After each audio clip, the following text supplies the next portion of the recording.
Informasi lainnya, Saudara, untuk menekan angka jumlah kecelakaan lalu lintas, Direktorat Lalu Lintas Polda Aceh telah melakukan penegakan hukum kepada pelanggar lalu lintas yang terekam oleh kamera Electronic Traffic Law Enforcement atau ETLE.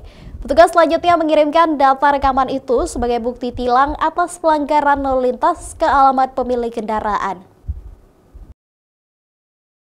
Penegakan hukum atas pelanggaran lalu lintas yang direkam oleh kamera ETLE ini dilakukan di Telantas Polda Aceh. Menyikapi angka kecelakaan lalu lintas yang cenderung tinggi setiap tahunnya di Aceh, selama tahun 2023, angka kecelakaan lalu lintas tercatat sebanyak 3.542 kasus, dengan korban meninggal dunia 714 orang. Penyebabnya karena pengguna kendaraan mengabaikan aturan berlalu lintas.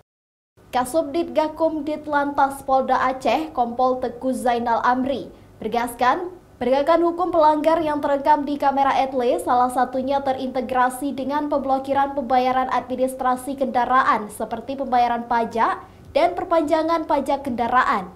Sehingga pengguna jalan yang mendapat surat tilang harus membayar tilang elektronik itu untuk dapat menyelesaikan administrasi kendaraannya. Untuk pelanggaran ETLE sendiri yang kita rekam itu yang pertama untuk roda 2 tidak menggunakan helm.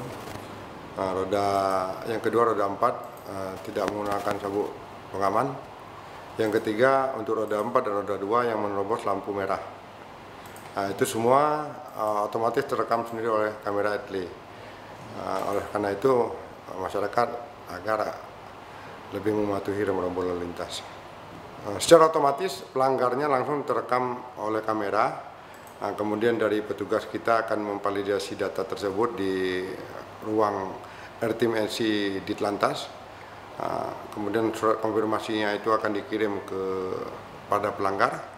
Selama 8 hari kita menunggu konfirmasi, setelah itu akan diberlakukan secara sistem pemblokiran dan penilangan jika masyarakat tidak melakukan konfirmasi pada waktu yang telah ditentukan. Kompol Teguh Zainal menyebut jenis pelanggaran yang terdeteksi oleh kamera ETLE dan dilakukan penegakan hukumnya adalah roda 2 yang tidak menggunakan helm, roda 4 tidak menggunakan sabuk pengaman, serta roda 2 dan roda 4 yang menerobos lampu lalu lintas. Sementara di Telantas Polda Aceh mencatat selama tahun 2023 ada 6.260 pelanggaran ETLE. Terbanyak roda 4 dengan angka 5.006 pelanggaran. Sedangkan Januari 2024 jumlah pelanggaran terekam ETLE sebanyak 480 kasus. Kamera monitoring dan Electronic Traffic Law Enforcement atau ETLE yang terdapat di seluruh Aceh berjumlah 20 buah hingga saat ini. 12 buah ada di Banda Aceh dan Aceh Besar dan 8 buah ada di kabupaten kota lainnya seperti Sabang, Melaboh, Subulu Salam, Luk Sumawe, dan lainnya. Ditlantas Polda Aceh berharap masyarakat semakin tertib mematuhi aturan lalu lintas untuk menekan angka fatalitas kecelakaan lalu lintas di Aceh. Mustajab, Kompas TV, Banda Aceh.